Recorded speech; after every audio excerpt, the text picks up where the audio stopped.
नमस्कार मित्रहरू, परमेश्वरको पवित्र आत्मा मानिसहरूको बीचमा बास गर्नुहुन्छ भनेर के तपाईहरूलाई थाहा छ? आउनुहोस् अब यो 8औं पुस्तकमा भएका चित्रहरूलाई राम्रोसँग ध्यान दिएर हेर्नुहोस्। अनि जब तपाईले यो आवाज सुन्नुहुन्छ,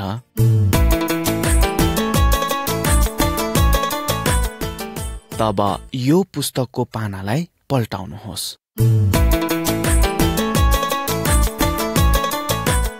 चित्र नम्बर 1। झण्डै 2000 वर्ष अघि येशू यस संसारमा आउनुभएको थियो। उहाँ वास्तवमा परमेश्वर कस्तो स्वभावको हुनुहुन्छ भनी देखाउन मानिसहरूको बीचमा आउनुभयो। हामीलाई आत्मिकी जीवन दिनको लागि पनि उहाँ स्वर्गदेखि आउनुभएको हो। येशू बिना हाम्रो आत्मा मरेको अवस्थामा हुन्छ। मानिसहरू परमेश्वरदेखि टाढा भएका छन् अनि येशू हामीहरू सबैलाई परमेश्वरतर्फ फर्काउन आउनुभयो।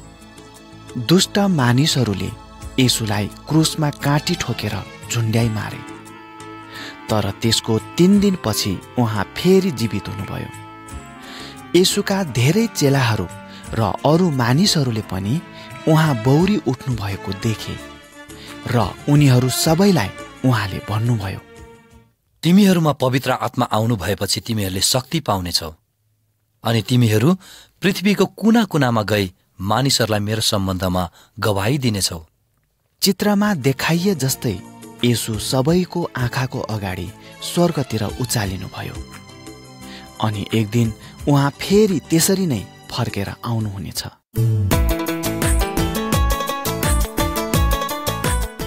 चित्र नम्बर 2। येशू स्वर्गमा उचालिनु भएको 10 दिनपछि उहाँका करिब 120 जना चेलाहरू एउटा कोठामा जम्मा भए। यो चित्रले कसरी उनीहरू सबैजनामाथि पवित्र आत्मा आउनुभयो भन्ने देखाउँछ। अचानक स्वर्गबाट एउटा ठूलो हुरी बतासको जस्तो आवाज आयो। ती मानिसहरूले आगोका जिब्राहरू जस्ता देखे अनि चारैतिर फैलिएर हरेक व्यक्तिमा बसे र येशूले प्रतिज्ञा गर्नुभए अनुसार सबैजना परमेश्वरको पवित्र आत्माले भरिए। त्यसपछि तिनीहरूले शक्ति पाए र अन्य भाषाहरूमा बोल्न सक्ने भए।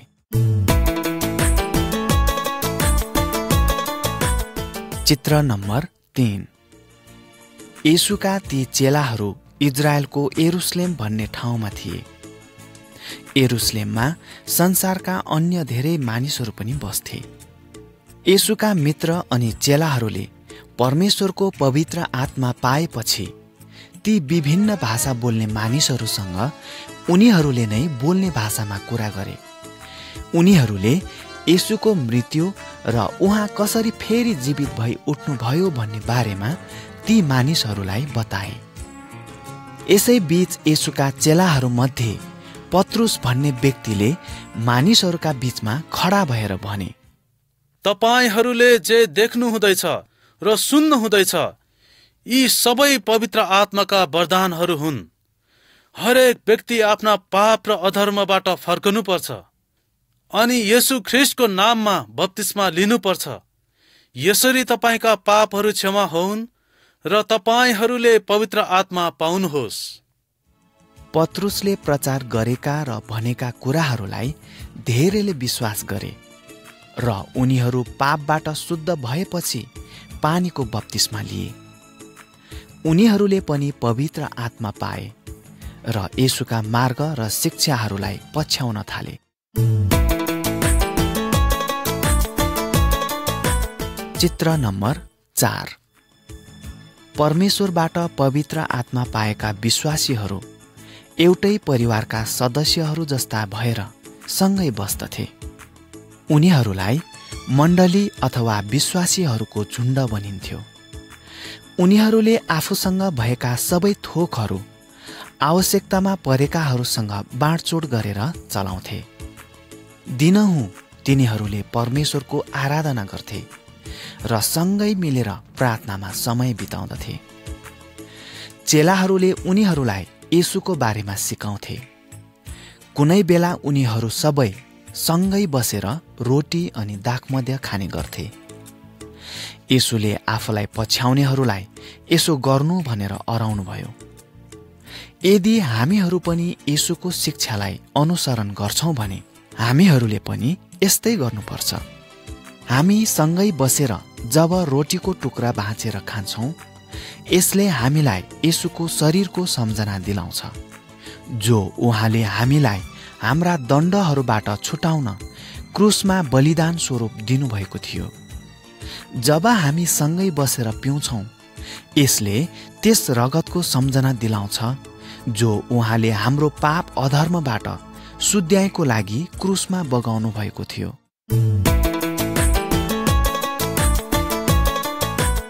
चित्र नम्बर 5। एक दिन पत्रुस र यूहन्ना मन्दिरमा प्रार्थना गर्न उक्ले। मन्दिरको बाहिरी ढोकामा एकजना भिखारी माग्न बसेको थियो। ऊ कुँजो भएकोले घुमफिर गर्न सक्दैन थियो। उसले पत्रुस र यूहन्नालाई देख्न साथ भिक्षा माग्न हात फैलायो। तर पत्रुसले उसलाई भन्यो, मसँग भिक्षा दिनको लागि पैसा त छैन, तर म तिमीलाई मसँग जे छ सोही दिन्छु। येशू ख्रीष्टको नाउँमा खडा हो र हिँड। पत्रुसले त्यस मानिसको हातमा समातेर उठ्न सहायता गरे। अनि अचानक त्यस मानिसको खुट्टा र गोलीगाँठामा शक्ति आयो र ऊ हिँड्न सक्ने भयो। ऊ पवित्र आत्माको शक्तिले निको भयो र उसले येशू ख्रीष्टमा विश्वास गर्न थाल्यो। अनि त्यस भिखारी मानिस उफ्रँदै र परमेश्वरको स्तुति गान गाउँदै मन्दिरभित्र पस्यो।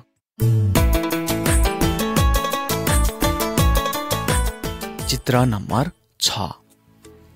हननिया र उनकी पत्नी सफिराले आफूसँग भएको केही जमिन बिक्री गरे। अनि त्यसबाट आएको सम्पूर्ण रकम उनीहरूले परमेश्वरका मण्डलीहरूलाई खर्च गर्न दिने निर्णय गरे। तर आफूले गरेको निर्णय विपरीत बिक्रीबाट आएको पैसाबाट केही रकम उनीहरूले आफ्नै लागि राखे। अनि हननियाले सो रकम पत्रुस कहाँ ल्याए। तर उनले आफूले पुरै रकम ल्याएको भनी झुट बोले। पत्रुसलाई हननियाले झुट बोलिरहेको छ भन्ने थाहा भयो। त्यसैले उनले हननियालाई भने, हे हननिया, तिमीले मानिसहरूसँग होइन तर परमेश्वरसँग झुट बोलिरहेका छौ। अनि अचानक यो सुनेर हननिया मूर्छा परेर भुइँमा लडे र त्यही उनको मृत्यु भयो। केही मानिसहरूले उनको शरीरलाई बोकेर बाहिर लगे र उनलाई गाडे। त्यति नै बेला उनकी पत्नी सफिरा पनि त्यहाँ आइपुगिन्। तिनलाई त्यहाँ भर्खरै घटेको घटनाको बारेमा ज्ञान थिएन, तर तिनले पनि पत्रुससँग पैसाको बारेमा झुट बोलिन्। अनि तिनी पनि आफ्ना पति जस्तै भुइँमा लडिन् र त्यही तिनको पनि मृत्यु भयो। मानिसहरूले तिनलाई पनि लगेर तिनका पति हननियाको चिहान नजिकै गाडे। हामीहरूले पनि आवश्यकतामा परेकाहरूलाई सहायता गर्नुपर्छ, तर कहिल्यै पनि कसैसँग असत्य कुरो बोल्नु हुँदैन।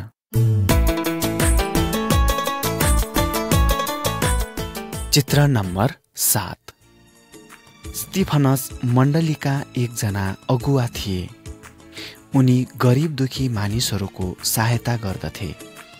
उनी येशू ख्रीष्टको बारेमा निर्धक्क गवाई दिन्थे। त्यसैले यहुदीहरू उनीदेखि असाध्यै रिसाए। ती यहुदीहरूले उनलाई नराम्रो आरोप लगाए अनि उनलाई अदालतमा लगे। तर स्तिफनस उनीहरूसँग अदालत जान डराएनन्। परमेश्वरको आत्मा उनको साथमा हुनुहुन्छ भन्ने कुरा उनलाई थाहा थियो। स्तिफनसले ती यहुदीहरूलाई उनीहरूले नै परमेश्वरको तर्फबाट आउनुभएको येशूको हत्या गरेका हुन् भनी सम्झना दिलाए। यहुदीहरू यति साह्रो रिसाए कि उनीहरूले स्तिफनसलाई घिस्याउँदै सहर बाहिर लगे र ढुङ्गाले हिर्काएर उनको हत्या गरे। उनीहरूका अगुवा साउल यी सबै घटनाको समर्थनमा खडा भएर हेरिरहे। दुष्ट मानिसहरू आज पनि परमेश्वरका मानिसहरू विरुद्ध खडा हुन्छन्, तर परमेश्वरको आत्माले त्यस्ता मानिसहरूलाई कहिल्यै पनि छोड्नुहुन्न, मृत्युसम्म पनि।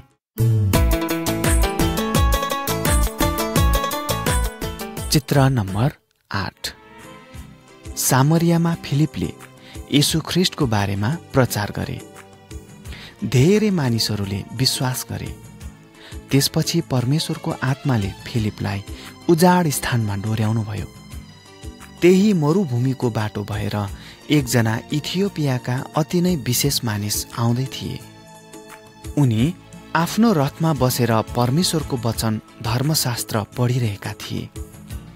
धर्मशास्त्रले एकजना यस्तो व्यक्तिको बारेमा बताइरहेको थियो जसले सबै मानिसहरूलाई बचाउन दुःख भोग्नुभयो, तर उनले आफूले पढेका कुराहरू बुझ्न सकिरहेका थिएनन्। उनले धर्मशास्त्र पढिरहेको कुरा फिलिपले थाहा पाए।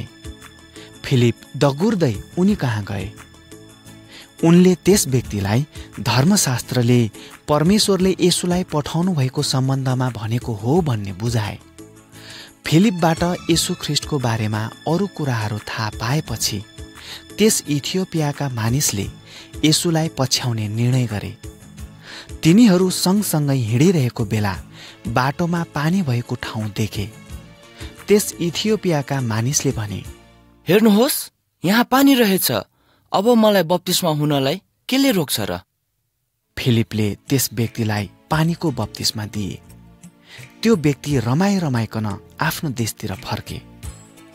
यसरी नै परमेश्वरको सुसमाचार चारैतिर फैलिन थाल्यो।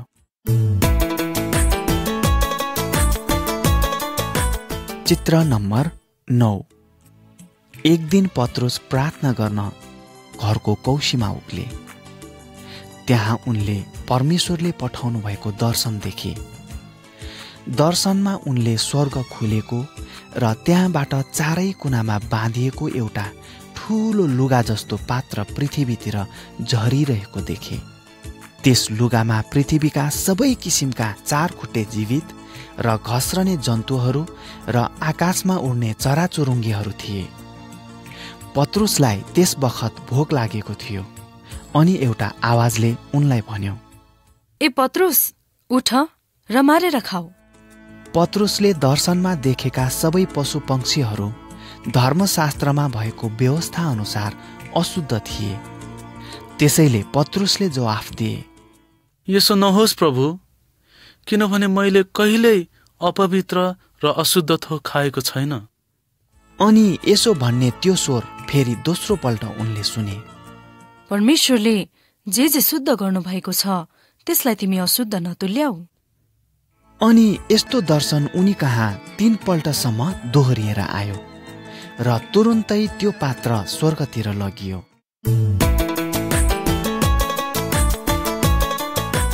चित्र नम्बर 10। पत्रुसले जसै आफ्नो प्रार्थना सिद्ध्याए 3 जना मानिस उनलाई खोज्दै आए। उनीहरू अर्कै शहरबाट आएका थिए। उनीहरूलाई कर्नेलियस भन्ने एकजना व्यक्तिले पठाएका थिए। कर्नेलियस एकजना रोमी अधिकारी थिए। उनी परमेश्वरको आदर गर्न चाहन्थे। उनले परमेश्वरको स्वर्गदूतद्वारा पत्रुसलाई भेट्नु भन्ने ईश्वरीय आदेश पाएका थिए। यहुदीहरू रोमी मानिसहरूलाई अशुद्ध ठान्थे, तर परमेश्वरले आफ्ना दर्शनमा पत्रुसलाई कुनै पनि जाति अशुद्ध नभएको कुरा बताउनु भएको थियो। त्यसैले पत्रुस ती 3 जना व्यक्तिहरूसँग कर्नेलियसको घरमा गए। जब पत्रुस भित्र आए तब कर्नेलियसले उनीसँग भेट गरी उनका पाउ परी दण्डवत गरे। तब पत्रुसले उनलाई यसो भन्दै उठाए, उठ्नुहोस्, म आफै पनि त मानिस नै हुँ। भन्नुहोस्, तपाईले मलाई किन डाक्नु भएको हो? कर्नेलियसले पत्रुसलाई आफूले दर्शनमा देखेको स्वर्गदूतको बारेमा बताए। त्यसैले पत्रुसले उनलाई येशूको बारेमा बताए। अनि येशूले मानिसहरूको बीचमा परमेश्वरलाई प्रकट गर्नुहुन्छ भनी भने। कर्नेलियस र उनका परिवारले पनि येशूमाथि विश्वास गरे र परमेश्वरको आत्मालाई आफूमा ग्रहण गरे।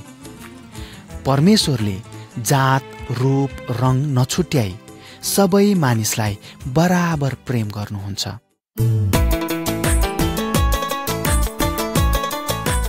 चित्र नम्बर 11। हेरोद राजाले यरुशलेममा भएका विश्वासीहरूको अति नै खेदो गर्न थाले। उनले येशूका चेला याकुबलाई मारे अनि पत्रुसलाई पक्रेर झ्यालखानामा थुनिदिए। एक रात पत्रुस निदाइरहेका थिए। उनलाई फलामको सिक्रीले बाँधिएको थियो। अचानक झ्यालखाना उज्यालो भयो अनि परमेश्वरका एकजना स्वर्गदूत उनी कहाँ देखा परे। ती स्वर्गदूतले पत्रुसलाई बिउझाए र भने, छिटो गर र मसँग आऊ। त्यही बेला पत्रुसलाई बाँधेको साङ्लो उनको शरीरबाट फुस्क्यो र पत्रुस स्वर्गदूतसँगै झ्यालखानाबाट बाहिर निस्केर आए। झ्यालखानको ढोका आफै खुल्यो र कुनै पनि पहरेदारले उनलाई रोकेनन्। अनि उनीहरू बाहिर निस्किसकेपछि स्वर्गदूत त्यहीँ बेलाए।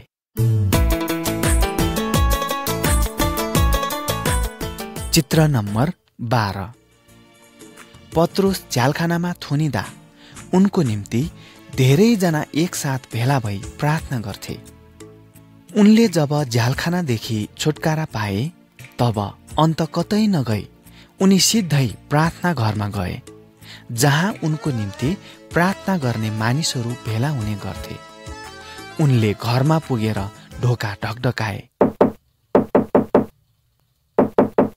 अनि आवाज सुन्नासाथ रोदा नाउँ भएकी एउटी दासी ढोका खोल्न आइन्।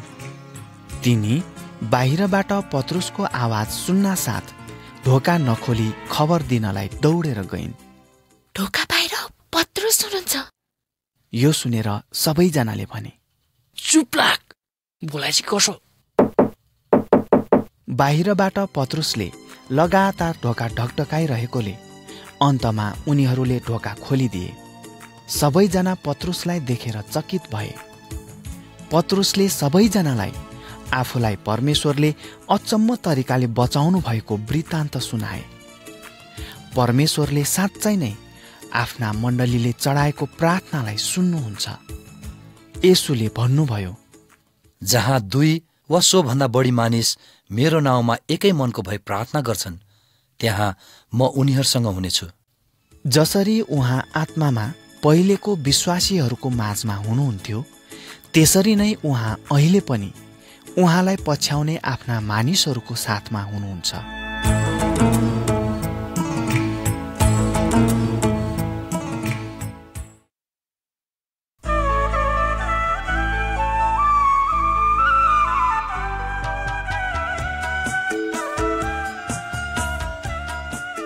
येशू पाप र मृत्युबाट मानिसहरूलाई बचाउन यस संसारमा आउनुभयो भनी संसारका मानिसहरूले कसरी जान्न सक्छन्? यो कसरी सम्भव छ त भन्ने कुरा पावलको यस जीवन कथाले बताउँछ। तपाईँ यस सम्बन्धमा जान्नका लागि यो क्यासेटलाई ध्यान दिएर सुन्दै गर्नुहोला।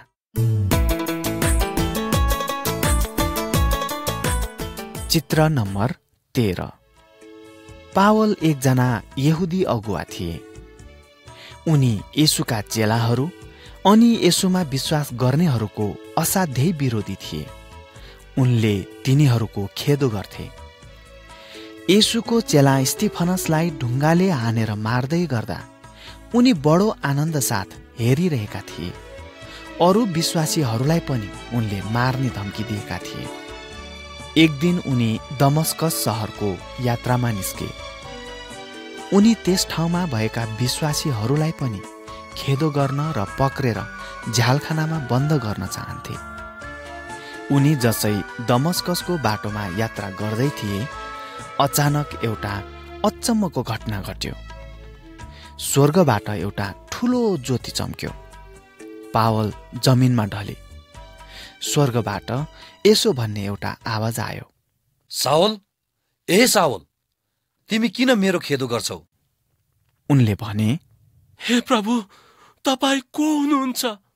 म यीशु हुँ, जसको तिमी खेदो गर्दछौ। साउलसँग भएका अरू मानिसहरूले पनि त्यस आवाजलाई सुने, तर कसैलाई पनि आफ्नो वरिपरि देख्न सकेनन्। तब साउल भुइँबाट उठे, तर उनले केही पनि देख्न सकेनन्। उनलाई अरू मानिसहरूले समातेर दमस्कससम्म डोराए।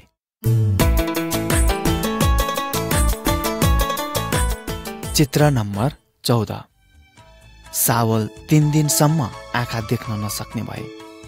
3 दिनसम्म नदेख्ने भएर उनले न त खाना खाए न त पानी नै पिए। तब परमेश्वरले एकजना मानिसलाई साउल भएको ठाउँमा पठाउनुभयो। उनी येशूलाई विश्वास गर्थे। उनको नाम हननिया थियो।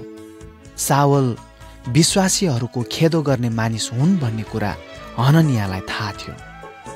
तर पनि उनी साउल भएको ठाउँमा गए र उनलाई भने, ए भाइ साउल, जुन प्रभु अर्थात् येशू तिमी यसतर्फ आउँदा बाटोमा सामने देखा पर्नु भएको थियो, उहाँले नै तिमीले दृष्टि पाऊ र तिमी पवित्र आत्माले भरपूर हौ भनी मलाई पठाउनु भएको छ।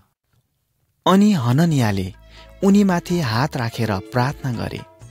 त्यही बेला नै उनका आँखाबाट चिप्रा जस्तो केही खसे र उनले दृष्टि पाइकन उठेर बप्तिस्मा लिए र पवित्र आत्माद्वारा भरपूर भए। उनले येशूका अरू विश्वासी जनहरूलाई आफू पनि येशूका चेला भएको प्रमाणित गर्न यसो गरेका थिए।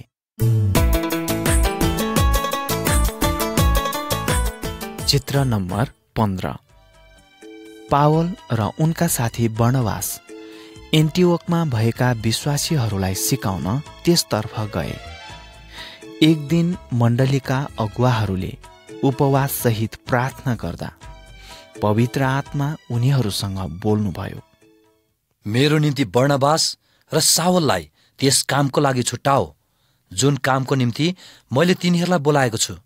परमेश्वर उनीहरू ती मानिसहरूको बीचमा गएर प्रचार गरेको चाहनुहुन्थ्यो, जसले कहिल्यै पनि येशू ख्रीष्टको सम्बन्धमा सुनेका थिएनन्। तब उपवास र प्रार्थना गरेर उनीहरूले उनीहरूमाथि आफ्ना आफ्ना हात राखेर प्रार्थना गरी उनीहरूलाई बिदा दिए। परमेश्वरको मण्डलीहरूले पनि यसरी नै मानिसहरूलाई विभिन्न ठाउँहरूमा पठाउनु पर्छ, किनकि येशूले हामीहरूलाई यस्तो आज्ञा दिनुभएको छ, जाऊ सारा जगतमा गएर सारा सृष्टिलाई सुसमाचार प्रचार गर।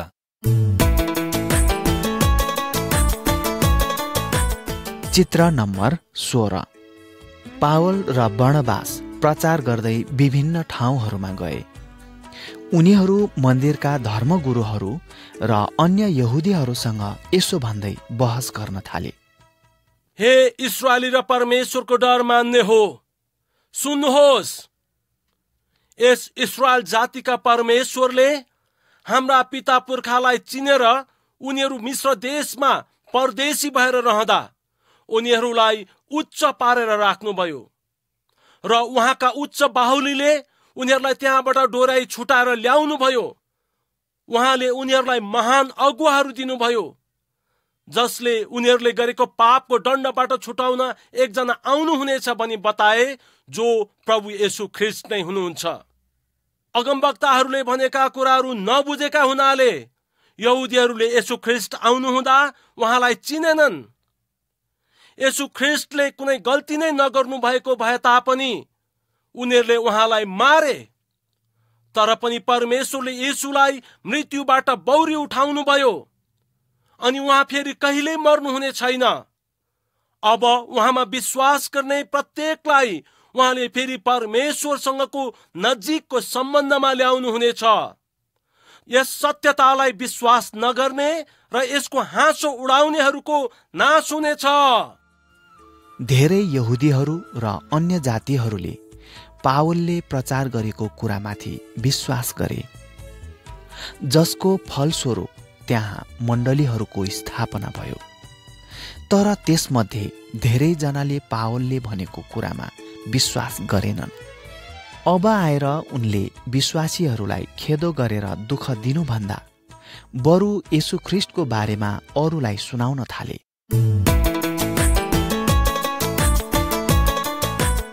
चित्र नम्बर 17। केही वर्षपछि पावल फेरि विभिन्न ठाउँमा भएका मण्डलीहरूको भ्रमण गर्ने क्रममा निस्के। पावल र उनका मित्रहरूले बिथिनिया भन्ने देशमा पनि गई प्रचार गर्ने विचार गरे, तर पवित्र आत्माले उनीहरूलाई यसो गर्न अगुवाई दिनु भएन।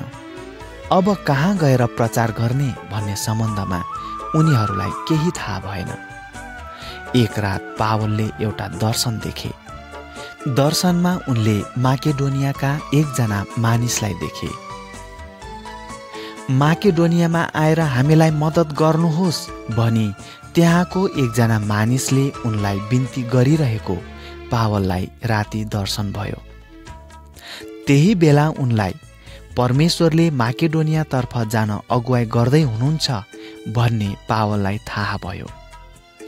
येशूलाई पछ्याउन चाहने हरेक व्यक्तिलाई परमेश्वरले अगुवाई गर्न चाहनुहुन्छ। कहिलेकाहीँ परमेश्वरले सपना अनि दर्शन मार्फत पनि हामीहरूलाई अगुवाई गर्न सक्नुहुन्छ, तर प्रायजसो परमेश्वरले पवित्र बाइबलमा भएको वचनद्वारा हामीहरूलाई अगुवाई गर्नुहुन्छ।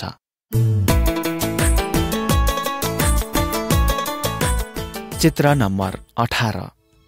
पावल आफ्नो मित्र सिलाससँग समुद्र तरेर माकेडोनियाको मुलुकतर्फ निस्के। त्यहाँ उनीहरूले मानिसहरूलाई येशू ख्रीष्टको बारेमा बताए। कोही कोहीले विश्वास गरे, तर अरूहरू चाहिँ धेरै रिसाए। तिनीहरूले पावल र सिलासलाई बेस्सरी कुटे र उनीहरूलाई झ्यालखानभित्र हुलिदिए। त्यस रात पावल र सिलास झ्यालखानाभित्रै भजन गाउँदै प्रार्थना गर्न थाले। अचानक त्यहाँ एउटा ठूलो भुइँचालो आयो। झ्यालखानाका ढोकाहरू आफै खोलिए र कैदीहरूका सिक्री फुस्किए। झ्यालखानाको हाकिमलाई अब सबै कैदीहरू झ्यालखानाबाट भागेछन् भन्ने लाग्यो। ऊ यति धेरै डरायो उसले आत्महत्या गर्ने विचार गर्यो। तर पावल चर्को स्वरले यसो भन्दै कराए, तपाईले आफूलाई केही नोक्सानी नगर्नुहोस्, किनकि हामी सबैजना यही छौं। तब बत्ती बालेर ऊ हाम फाल्दै भित्र आयो अनि काम्दै पावल र सिलासको चरणमा पर्यो र भन्यो, हजुर हो, मैले के गरेदेखि उद्धार पाउन सक्छु? पावलले उनलाई भने, प्रभु येशू ख्रीष्टमा विश्वास गर्नुहोस् र तपाईले उद्धार पाउनुहुनेछ, तपाई र तपाईको परिवारले। त्यसपछि बडो आनन्द साथ त्यस हाकिम र उसको परिवारले येशू ख्रीष्टमा विश्वास गरे र बप्तिस्मा लिए।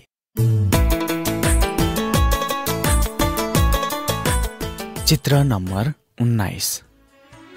एथेन्सवासीहरूले धेरै मूर्तिहरूका पूजा गर्थे। त्यस शहरका बासिन्दाहरू पावलले प्रचार गरेको शिक्षाको सम्बन्धमा अझै जान्न चाहन्थे। त्यसैले उनीहरूलाई पावलले भने, हे एथेन्सका मानिस हो, तपाईहरूलाई सब कुरामा अति धर्मानुरागी देख्दछु, किनकि घुमफिर गर्दा र तपाईहरूका भक्ति गर्ने ठाउँहरू हेर्न जाँदा मैले एउटा यस्तो स्थान पनि भेट्टाएँ जसमा नजानिएका देवताको निम्ति भन्ने खोपिएको रहेछ। यसैले जसको भक्ति तपाईहरू नजानिकन गर्नुहुन्छ उहाँकै विषयमा म तपाईहरूलाई बताउँछु। अनि पावलले उनीहरूलाई सारा सृष्टिलाई सृजनु हुने सत्य परमेश्वरको बारेमा बताए। परमेश्वर जीवित हुनुहुन्छ र उहाँ कुनै सुन चाँदी अनि ढुङ्गाबाट बनेको हुनुहुन्न भनेर पावलले उनीहरूलाई बताए। पावलले उनीहरूलाई येशू ख्रीष्टको बारेमा बताए, जसलाई परमेश्वरले मृत्युबाट जीवित पार्नुभयो। यो सुनेर कतिले उनलाई खिसी गरे, तर अरूहरूले उनले भनेका कुराहरूमा विश्वास गरे र अनन्त जीवनको बाटो थाहा पाए। येशू ख्रीष्टद्वारा हामीहरूले पनि नजानिएका परमेश्वरलाई जान्न सक्नेछौँ।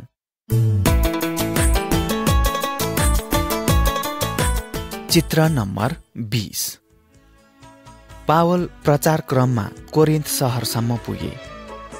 कोरिन्थ शहरका मानिसहरू असाध्यै दुष्ट थिए। त्यहाँका यहुदीहरूले पावललाई साह्रै दुःख दिए। एक रात येशू ख्रिस्टले पावललाई दर्शनमा भन्नुभयो, न डराऊ, तर बोल्दै जाऊ र चुप नलाग, किनकि म तिम्रो साथमा छँदैछु र तिमीलाई नोक्सानी पुर्याउनलाई कोही तिमीमाथि आइलाग्ने छैन।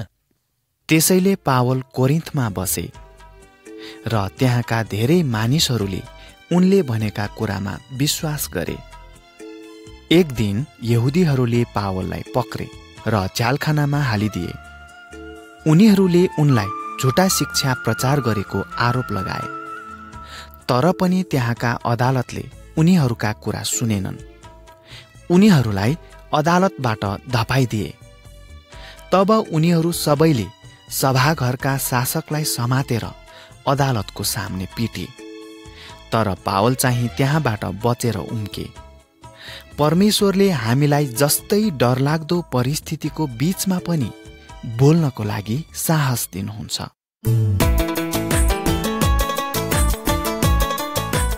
चित्र नम्बर 21। पावल निरन्तर विभिन्न देशमा भएका मण्डलीहरूको भ्रमण गर्दै गए, तर कति ख्रिस्ट विश्वासीहरूले पावललाई यरुशलेममा प्रवेश नगर्न चेतावनी दिए, किनकि यहुदीहरू पावलको हत्या गर्न षड्यन्त्र बनाउँदै थिए भन्ने कुरा उनीहरूलाई थाहा भयो। तर पावलले उनीहरूलाई भने, म येशूको निम्ति त्यहाँ गएर मर्न पनि तयार छु। अनि पावल यति भनेर यरुशलेम फर्के।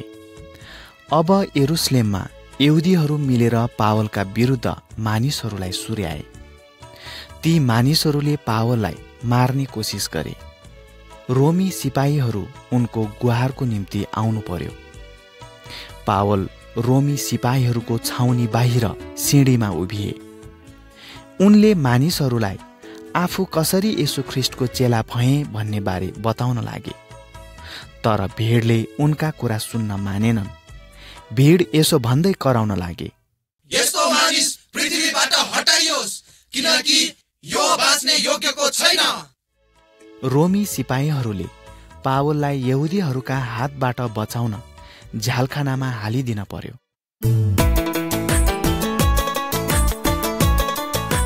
चित्र नम्बर 22। पावल झ्यालखानाभित्र जम्मा 2 वर्ष बसे।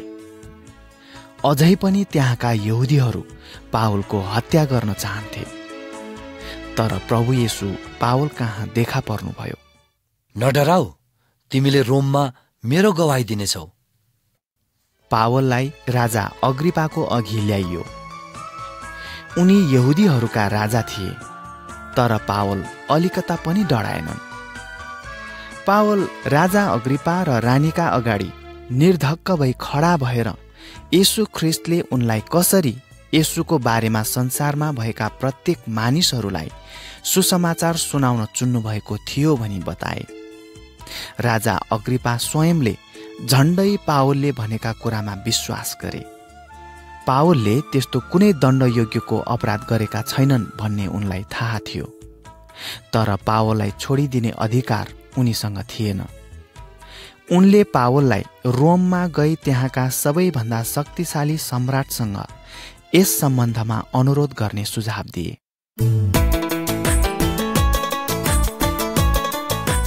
चित्र नम्बर 23। रोमी सिपाहीहरूले पावललाई अरू कैदीहरूसँगै रोम लगे। उनीहरूलाई समुद्र पारी जान जहाजको यात्रा गर्नु पर्थ्यो।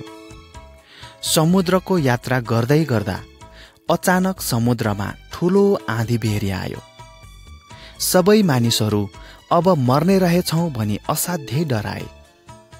यसै बीचमा एकजना स्वर्गदूतले पावललाई भने, पावल, तिमीलाई सम्राटको अगाडि अवश्य खडा हुनुपर्छ। परमेश्वरले तिम्रो साथै तिमीसँग भएका अरू मानिसहरूको पनि जीवन जोगाउनु हुनेछ। चाँडै नै जहाज कुनै जमिनमा आइपुग्यो अनि ठूला ठूला छालको कारणले गर्दा जहाज भाँचिएर टुक्रा टुक्रा हुन थाल्यो। जहाजमा भएका मानिसहरू आफ्नो ज्यान जोगाउन जहाजदेखि हाम फाल्न थाले।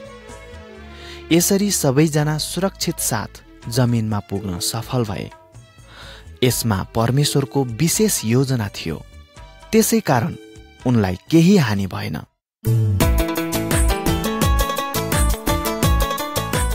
चित्र नम्बर 24। पावल थप 2 वर्ष रोमको झ्यालखानामा बसे। मानिसहरू उनलाई भेट्न आउँथे र उनले उनीहरूलाई येशू ख्रिस्टको बारेमा बताउँथे। उनले संसारका यत्रतत्र छरिएका मण्डलीहरूलाई झ्यालखानाबाटै पत्र लेख्थे।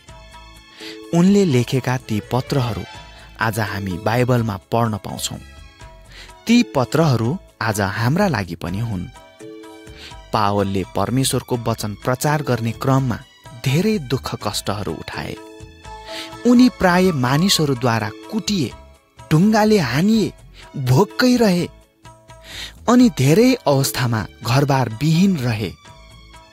अन्ततः रोममा उनको हत्या गरियो।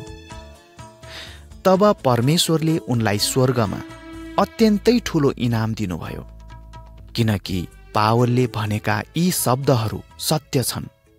किनकि म निश्चय जान्दछु कि न मृत्युले, न जीवनले, न त सृष्टिमा भएको कुनै पनि कुराहरूले येशू ख्रिस्टमा भएको परमेश्वरको प्रेमदेखि हामीलाई टाढा राख्न सक्दैन। त्यसैले हामी पनि पवित्र आत्माको शक्तिद्वारा यस सन्देशलाई फैलाउँ। तब सम्पूर्ण विश्वले जान्नेछ कि परमेश्वरमा येशू ख्रिस्टले हामीलाई अनन्त जीवन दिन सक्नुहुन्छ।